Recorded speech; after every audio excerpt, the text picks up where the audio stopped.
s'agit cette fois de mon bilan à vie lecture du Frisson d'octobre, édition 2022 et 2023. C'est un petit challenge qui a lieu sur le mois d'octobre, qui est organisé par Gladys, de Les Pépites de Gladys, depuis maintenant 3 ans.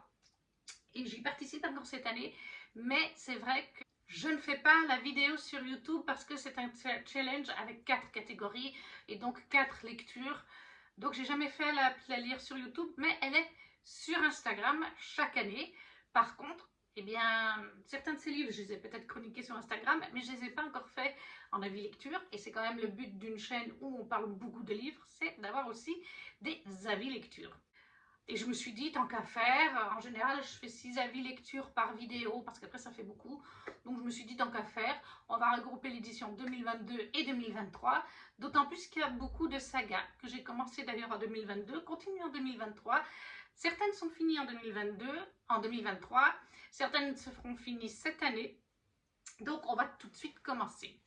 Et on va commencer avec la catégorie qui est « Même pas peur ». Et là, Gladys nous demande un livre avec du paranormal, des lieux hantés, des monstres, des personnages malveillants. Et pour 2022 et 2023, j'ai choisi du coup Cassidy Blake de V.E. Schwab aux éditions Lumen. Alors moi je les lis en e-book. Il y a beaucoup de livres de cette vidéo, ce sont des e-books. Dans Cassidy Blake, alors là on est dans de la jeunesse cette fois, donc c'est aussi pour les enfants. Je pense que de 10 ans ça va très bien pour un enfant ou un adulte qui a envie de lire un roman un peu doudou, de saison. Si vous n'aimez pas trop ce qui fait peur comme moi, je pense que c'est un juste milieu, comme ça reste de la jeunesse, mais voilà, entre deux gros pavés ou après une dure journée de travail, c'est le genre de roman qui convient très bien. Dans Cassidy Blake, on est avec Cassidy, une jeune fille, je crois elle a 10-12 ans, quelque chose comme ça à peu près dans le roman quand on commence. Elle nous explique qu'il y a à peu près une année en arrière, elle a vécu une mort imminente. Elle a failli se noyer, enfin elle s'est noyée même pendant quelques secondes. Son cœur s'est arrêté de battre. Et depuis, eh bien, elle voit les fantômes. Elle les voit, elle peut parler avec eux. Comment vous expliquer ça? Elle peut même passer le voile, c'est-à-dire qu'elle peut passer le voile et revivre la scène, être à l'intérieur de la scène du fantôme. Mais par contre, quand elle passe le voile, elle ne peut pas rester très longtemps. Parce que si elle le passe trop longtemps, quand elle revient de son passage du voile, elle se sent généralement pas bien. Et plus elle va rester longtemps, moins elle sera bien. Et elle sent que si elle restait trop longtemps, elle risquerait en fait de tout simplement mourir. Mais lors de cette expérience de vie de mort imminente, elle n'a pas seulement la capacité de voir les fantômes maintenant, elle a un meilleur ami, Jacob, qui est aussi un jeune garçon d'à peu près son âge, qui est un fantôme. Voilà, c'est son meilleur ami, elle parle avec et tout. Et du coup, au début du tome 1, en fait, c'est une trilogie. Je vais lire le 3e tome cette année pour le Frisson d'octobre, toujours en e-book. Eh bien, on arrive aux grandes vacances d'été. Elle est toute contente, Cassidy, ils vont partir en famille. Sauf que là, eh ben, ses parents lui annoncent qu'ils vont partir dans le monde, dans 3 endroits, 3 villes de 3 pays différents, pour tourner des documentaires sur les esprits, les fantômes. Parce que ses parents sont un petit peu là-dedans. Il y en a un des deux qui croit aux esprits en fantômes, l'autre il croit moins, mais ils ont un business autour de ça. Et du coup, là, on leur a proposé de faire des documentaires qui vont être diffusés à la télévision sur les lieux les plus hantés dans 3 pays. Et donc, dans le tome 1, on a Édimbourg en Écosse. Dans le tome 2, c'est Paris et les catacombes. Dans le tome 3, c'est la Nouvelle-Orléans. Alors celui-là, je ne l'ai pas encore lu. Et donc, j'ai lu les 2 premiers livres et franchement, moi, j'ai passé un super moment. Déjà, si vous connaissez la série Ghost Whisperer, quand je vous parle un petit peu de Cassidy qui voit les fantômes, qui peut parler avec eux, qui peut revivre un petit peu leurs souvenirs quand elle passe le voile pour comprendre ce qui leur est arrivé. Et en fait, quand elle va aller à Édimbourg, elle va rencontrer une autre fille, je crois qu'elle est un tout petit peu plus grande qu'elle, qui connaît mieux cet aspect-là, parce que Cassidy, ça fait même pas, comme je vous dis, tout juste une année. Hein, et elle n'a pas cherché à comprendre plus que ça. Là, c'est la première personne qu'elle rencontre qui a vécu une expérience de vie imminente, qui voit aussi les fantômes comme Cassidy. Et cette jeune fille, elle a eu un formateur de mémoire, hein, parce que ça fait 2 ans que je l'ai lu, elle a eu un formateur, donc elle va pouvoir aider Cassidy à comprendre des choses, notamment le fait qu'en fait, il faut que les esprits passent à travers le voile, ceux qui sont bloqués dans notre monde, et qu'elles peuvent les faire passer Entre autres, il faut qu'elle mette un petit collier autour de son cou. Je crois que c'est un petit miroir qui est à l'intérieur. Il me semble que c'est ça. Quand elle ouvre le miroir, elle montre au fantôme, regarde ce que tu es. Parce que ces fantômes qui ne passent pas dans l'autre voile, de l'autre côté, c'est parce qu'ils sont coincés ici, parce qu'ils n'ont même pas conscience des fois d'être morts en fait. Donc elles sont là en fait pour ça. Elles les voient pour ça, pour aider à passer de l'autre côté. Et comme je vous dis, si vous connaissez la série Ghost Whisperer, qui était il y a quelques années en arrière, je crois que c'était Jennifer Love Hewitt, vous avez... Voilà, ça vous parle. Sauf que là, c'est du Ghost Whisperer, mais en version jeunesse. Alors que Ghost Whisperer, c'était pour adultes et que ça faisait des fois un petit peu peur. Mais c'est à peu près le même concept et c'est pour ça que moi j'ai adoré cette saga, que j'ai adoré ces 2 premiers tomes. Et du coup, bien, elle va apprendre à développer son don, à quelque part, grâce à cette jeune fille, à mieux le comprendre.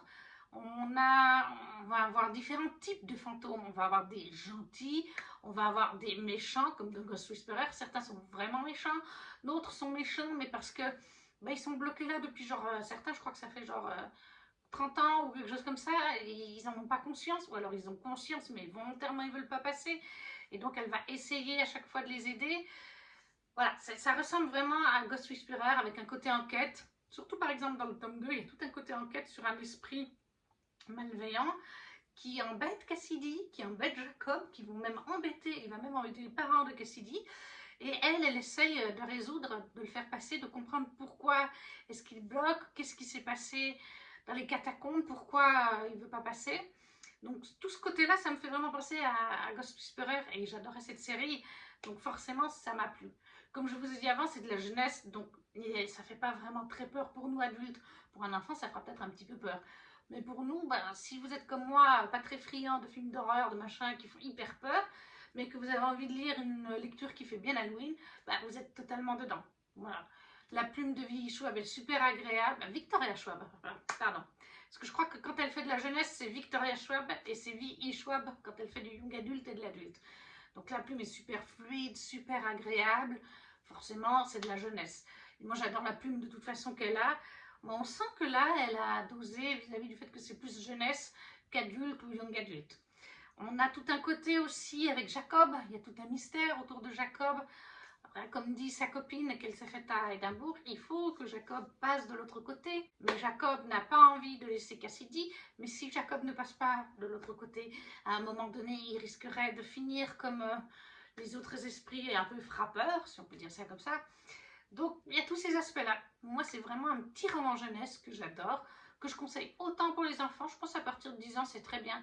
Parce qu'il n'y a pas vraiment d'illustration. Donc, en dessous de 9-10 ans, les enfants, ils ont quand même besoin d'illustrations. Mais dès 10 ans, je pense que ça passe bien pour les enfants comme pour les adultes. Et puis moi, j'ai hâte de savoir la conclusion de cette trilogie parce que, oui, il reste des mystères vis-à-vis de Jacob, entre autres. Et puis les fantômes ont leur importance. On avance sur les capacités de Cassidy. Elle découvre des choses, même dans le tome 2, sur elle-même. Elle pousse des fois un peu trop loin, si je peux dire ainsi. Voilà, donc ça, c'est Cassidy Blake, les tomes 1 et 2 de Victoria Schwab chez Lumen, que j'ai lu en e-book, qui était donc pour la catégorie même pas peur, pour tout ce qui est paranormal, lui hanté, personnage malveillant, comme je vous dis, ça correspond aussi, puisqu'on a des fois des esprits un peu frappeurs. Ensuite, pour la catégorie créatures de la nuit, on avait vampires, démons, fantômes, métamorphes. Vampires et démons, ça rentre totalement là-dedans, parce qu'il y a aussi sorcières. Et je me suis lu les tomes 1 en 2022 et le 2 en 2023 de All Souls de Deborah Harkness. Alors quand je vous dis le titre comme ça, vous allez... Non, c'est pas de la VO, mais c'est le nom de la saga.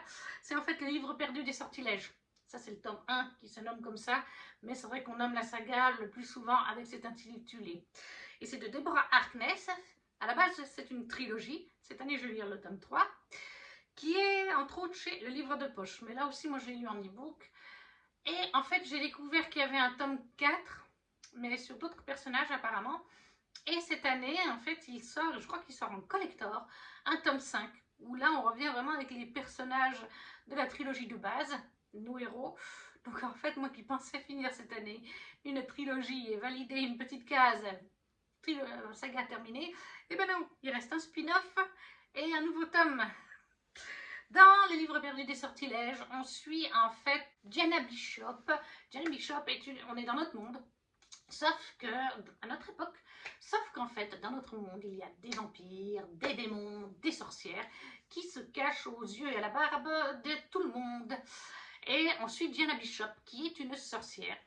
Elle est professeure en Angleterre,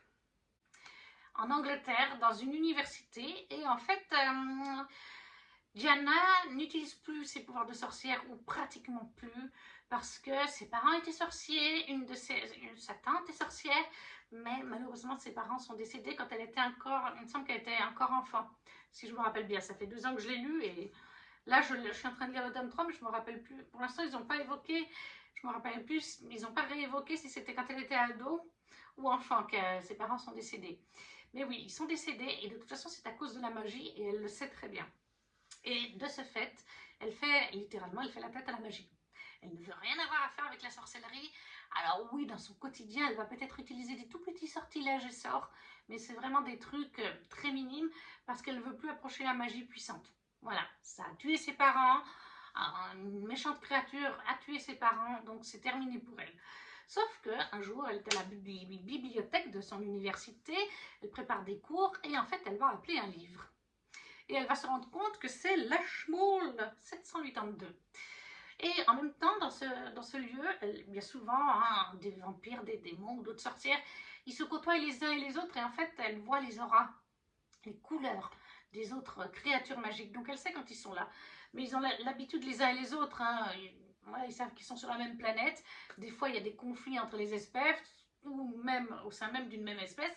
Mais elle s'en est jamais mêlée. Sauf que là, quand elle va avoir Lashmole, elle va comprendre que ce que c'est, parce que c'est un livre connu, elle va comprendre que c'est un livre de magie, et dès qu'elle va, parce qu'en fait c'est un livre qui ne peut pas sortir de la bibliothèque techniquement, je crois, il faut le demander. Elle va le regarder, elle va voir qu'il manque des pages et tout, elle va voir que c'est de la magie, mais elle va finir par le remettre en place, le rendre au guichet, sauf qu'elle ne pourra plus le rappeler, sauf qu'après ça, sa vie change. Les démons viennent plus, tout comme les vampires, tout comme les sorciers. Ils semblent l'observer. Je crois qu'il y en a un ou deux qui essayent de l'approcher. Et il y a surtout Matthew de Clermont qui l'approche, qui est un vampire, un très vieux vampire d'ailleurs, et qui va lui expliquer, mais tu as sorti Lashmole. Tu as sorti Lashmole de la Bodleienne, c'est comme ça que s'appelle la bibliothèque, et personne n'a jamais réussi à sortir Lashmole pour le voir. Du registre donc, parce qu'il y a, je crois qu'il y a un système numérique, électronique qui fait que ça sort ou pas. Donc il doit y avoir un sortilège autour de ça qui fait que Lashmole n'est jamais sortie pour personne, sauf pour elle. Et donc en fait, elle est traquée par les vampires, par les sorcières, par les démons, parce que tout le monde aimerait mettre la main sur ce livre, tout le monde est persuadé que ce livre parle des origines de chacune de leurs espèces, de comment ça risque peut-être d'évoluer, de comment elles ont été créées, enfin bref, d'avoir plein d'explications sur leur historique. Et Mathieu va s'allier avec elle. Et en fait, vous imaginez bien, ils vont tomber amoureux, bien sûr, le vampire et la sorcière. Et dans ce récit, bien sûr que c'est interdit de s'aimer entre interespèces. On peut avoir des amitiés, même si c'est pas très bien vu. Mathieu est un vieux vampire, donc il a des amis démons. Il connaît une ou deux sorcières, mais il a beaucoup de vampires. Il a même des enfants, comme on appelle ça, c'est-à-dire des vampires qu'il a créés. Mais on n'a pas le droit d'être en couple. Mais ça ne les empêche pas de tomber amoureux, bien entendu. Et il va se passer plein de choses entre le tome 1 et le tome 2. Le tome 1 se passe au présent et le tome 2 va se passer dans le passé. Dans les années, je ne sais plus, je vais vous dire ça, je crois que c'est 1500. Le 16e siècle. Donc je ne sais plus le 16e siècle si c'est 1600 ou 1500. Mais dans ces eaux-là, ils vont en fait, Matthew et elle, parce que c'est une très puissante sorcière, ses parents étaient très puissants, et elle va avoir la capacité de maîtriser le temps. Certains sorciers l'ont, certains ne l'ont pas, et ils vont remonter le temps parce qu'ils savent très bien à peu près quand Lashmole a été créé, enfin Matthew le sait, parce qu'il est un peu historien, scientifique et tout ça, il est très vieux comme je vous dis. Et donc ils vont aller dans les années du XVIe siècle pour, à Londres, toujours à Londres, pour essayer de récupérer Lashmole ou le lire en entier, parce qu'en plus il manque des pages au présent, comme je vous ai dit, parce que elle n'arrive pas à ce moment-là, au présent, elle n'arrive plus de le récupérer. Elle a essayé une ou deux fois, mais il n'est pas revenu. Elle ne sait pas comment elle a fait, là, mais du coup, ils vont dans le tome 2 dans le passé. Et c'est ça que je trouve génial, que ce soit le tome 1, le tome 2 et même maintenant le tome 3, même si j'ai pas encore beaucoup avancé, c'est que l'autrice a l'air de s'être renseignée, ou alors elle a fait des études d'histoire, je ne sais pas, mais elle connaît les conflits politiques, les rois, les royautés, elle connaît l'histoire tout simplement de notre planète, les figures emblématiques, et elle nous inclut ça dans le roman.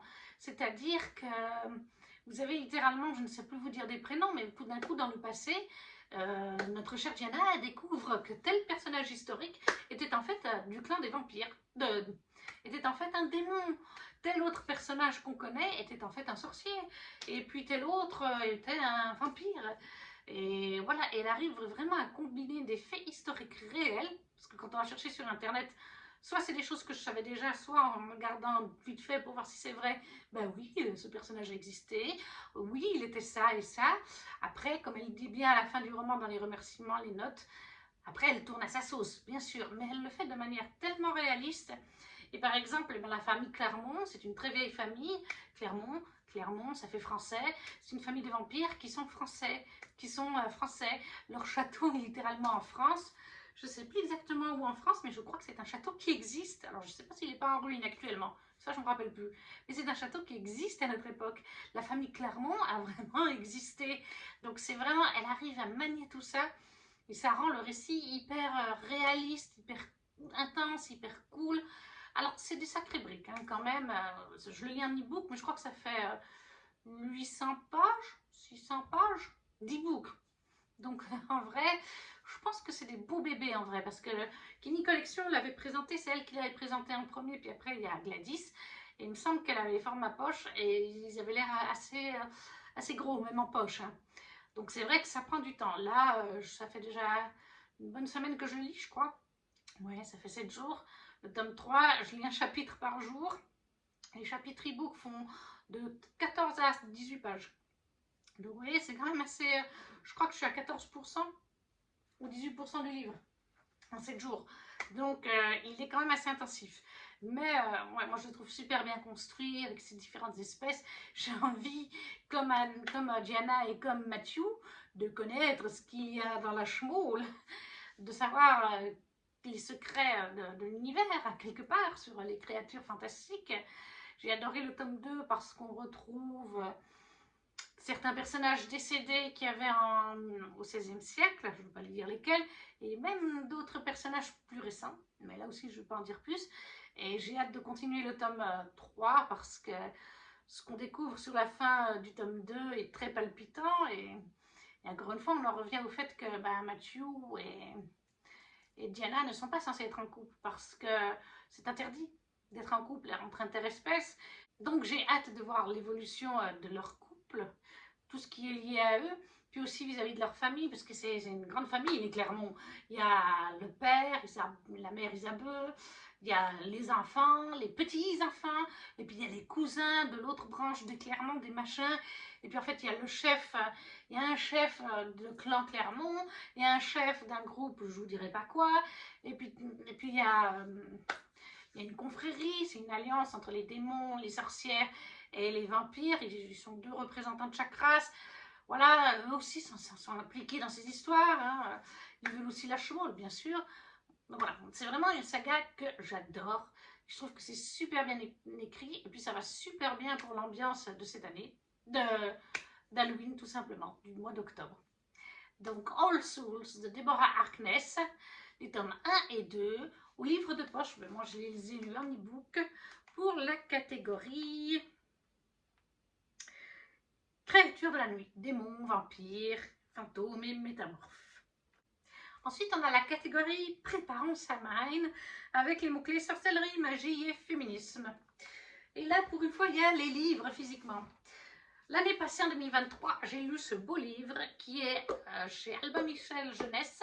Les illustrations sont de Benjamin Lacombe. Benjamin Lacombe, j'adore ce qu'il fait, j'aimerais tout posséder de Benjamin. Et les textes de Cécile Roumiguière. C'est une nouvelle collection que Benjamin Lacombe a créée en 2023, justement. Le premier, il l'a illustré lui, mais il n'illustre pas forcément tous. C'est Albin Michel qui lui a confié les rênes, il est le directeur de cette collection. Mais par contre, il ne les fait pas tous. Je crois qu'il y a aussi les Fées qui est sorti, et je crois que cette année, il y en a 2 nouveaux qui sont sortis. Toujours dirigé par Benjamin, mais il n'est pas dans les illustrations à chaque fois. Pour l'instant, j'ai pris que celui-là parce que c'est Benjamin. Donc ça, c'est aussi en jeunesse. Michel jeunesse, ça va aussi bien pour un adulte que pour un enfant. Mais je pense qu'il est bien à partir de 10 ans, je dirais. Voilà, le nom de la collection, c'est l'encyclopédie du merveilleux. C'est noté là-haut. Moi, je pense qu'il va bien à partir de 10 ans parce qu'en fait, les illustrations peuvent quand même faire un petit peu peur parfois. Benjamin Lacombe a un style que j'adore, mais c'est vrai que certaines fois, ça fait un petit peu peur. Est-ce que je vais vous en trouver une qui fait peur? Voilà, par exemple, celle-là, elle n'est pas très très joyeuse. Donc, pour moi qui garde des enfants, je peux vous dire, maintenant, Clara et Raphaël, ils ont 10 ans, depuis quelques jours, ça passe. Mais il y a quelques temps en arrière, ça n'aurait peut-être pas passé pareil. Regardez-moi ces illustrations. C'est absolument magnifique. Alors, dans ce beau livre, on va avoir en fait une petite fille. En suivant Lana, là voilà, c'est Lana. Et en fait, on a quelques pages, c'est l'histoire de Lana, petite fille du présent, voilà, qui est en fait une sorcière. Et elle joue avec sa maison magique. Et elle va, avec sa maison magique, rencontrer des personnages connus. Baba Yaga, Lilith. Vous avez une page de texte, une illustration. Mais des fois, vous avez aussi des pages d'explication. Par exemple, si je peux vous trouver... Voilà, par exemple, là, les objets et les enchantements. Une page plus ludique. C'est pas que des biographies de sorcières. Il y a aussi les représentations, voilà, les animaux de la sorcière. Quels animaux sont typiques de la sorcière? Voilà. Un très très beau livre, illustré par Benjamin Lacombe, et les textes de Cécile Rouminguière, qui va aussi bien donc pour les enfants que pour les adultes, qui est parfait bien sûr pour la période d'Halloween, forcément. Donc les sorcières chez Albin Michel, l'encyclopédie du merveilleux pour ce qui est de la collection. Et ça, c'était pour Préparons Samhain. Et en 2022, dans Préparons Samhain, je m'étais mis Serpentante d'Ove, le tome 2, Blood and Honey, de Shelby Mahurin, chez De Saxus, en édition collector. Alors, dans Serpentante d'Ove, on suit en fait Lou, qui est une sorcière, dans un univers de fantasy inventé, mais qui s'inspire de la France pour ce qui est du français, pour ce qui est des noms de lieux, de personnages. Même dans le texte en anglais, il paraît que c'est en français. Et Lou est une sorcière qui se cache depuis un certain temps d'autres sorcières. Elle n'utilise plus du tout ses pouvoirs. Et dans ce monde, on a Red, qui est en fait... Red était le chef des chasseurs, je crois que c'est les chasseurs. Ce sont les hommes, des chasseurs qui sont formés par l'église pour chasser les sorcières. Chasseurs de sorcières. Et Red était leur capitaine, leur haut gradé. Et en fait, les chasseurs, dans cet univers, les sorcières, elles ont une odeur quand elles utilisent leur pouvoir. Et du coup, en fait, Red va se retrouver dans une situation délicate avec Lou. Sauf que comme Lou n'utilise plus sa magie, ou très très peu, non, elle l'utilise plus à ce moment-là, Red n'a pas réussi à capter que c'était une sorcière. Mais ils vont se retrouver dans une situation délicate au théâtre, je crois. Et en fait, cette situation fait qu'ils ne se connaissent pas. Mais vis-à-vis de ce que Red fait à Lou, les gens sont choqués.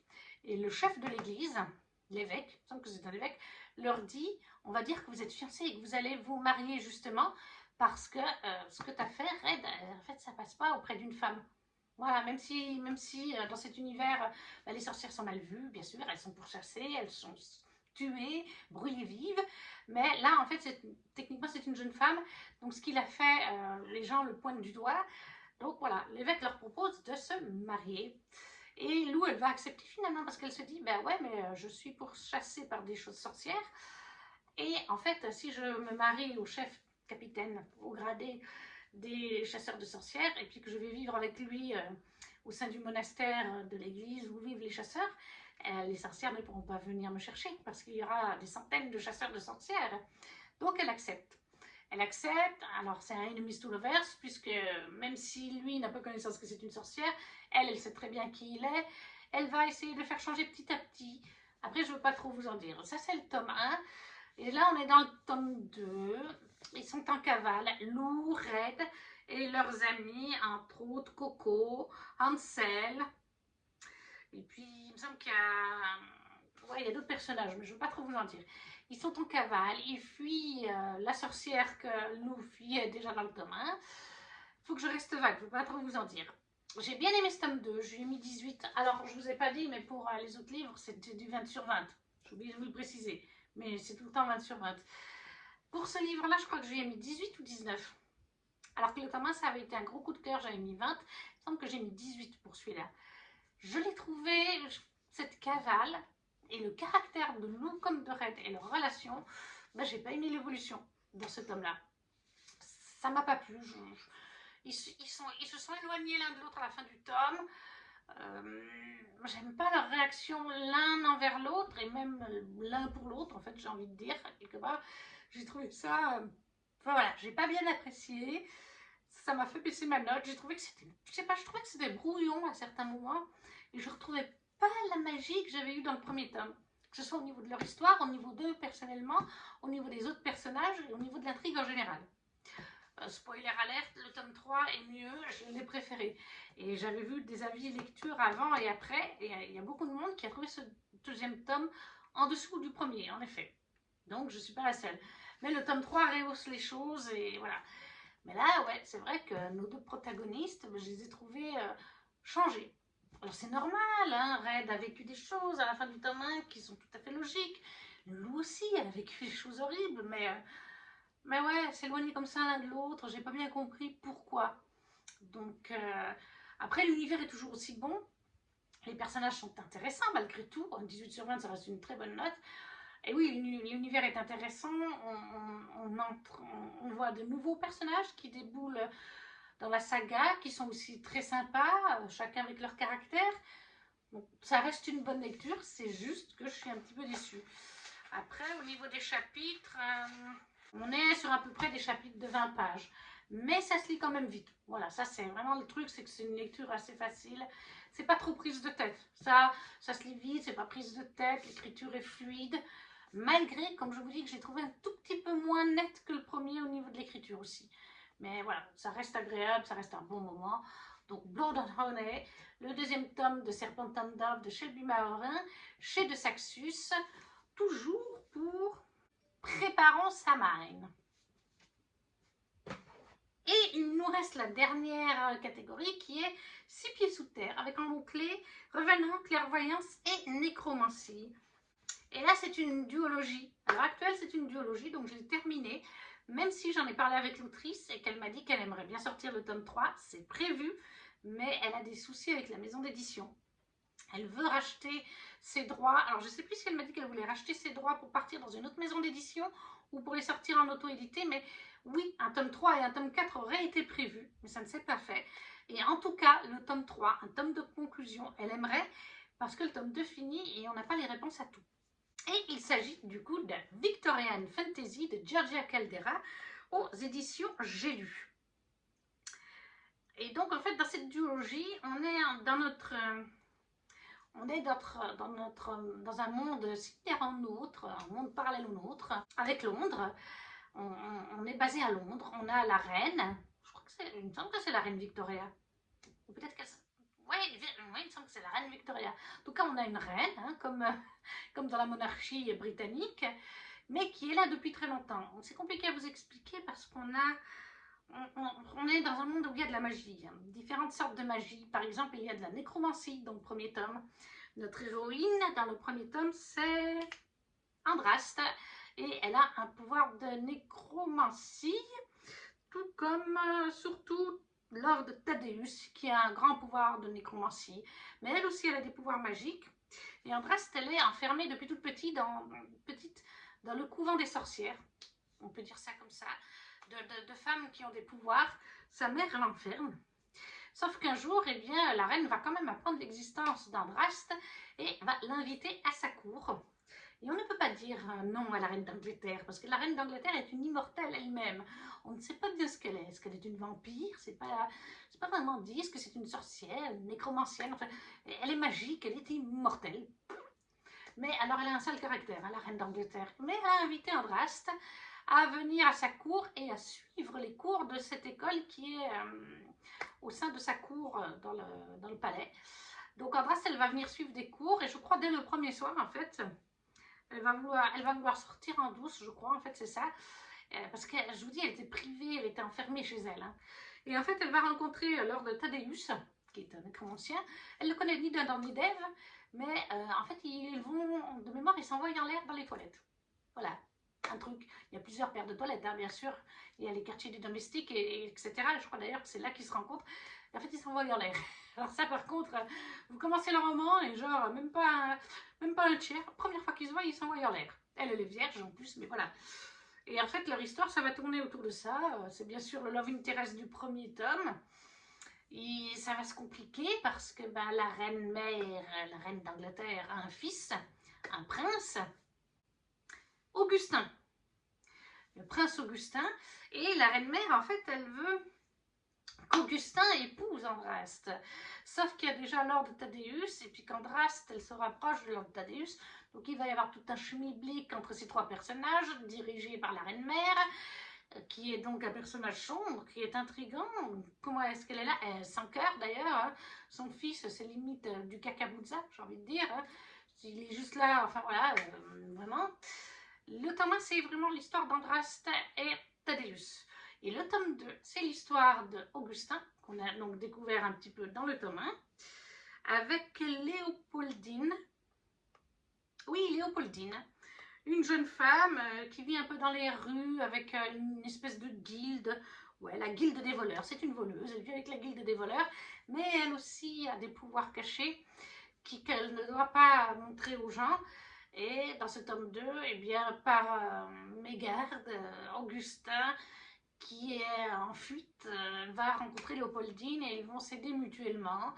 Ils vont faire des découvertes. Et en fait, ce que j'aime bien, c'est que les deux tomes sont connectés chacun à un couple love interest, comme je vous ai dit.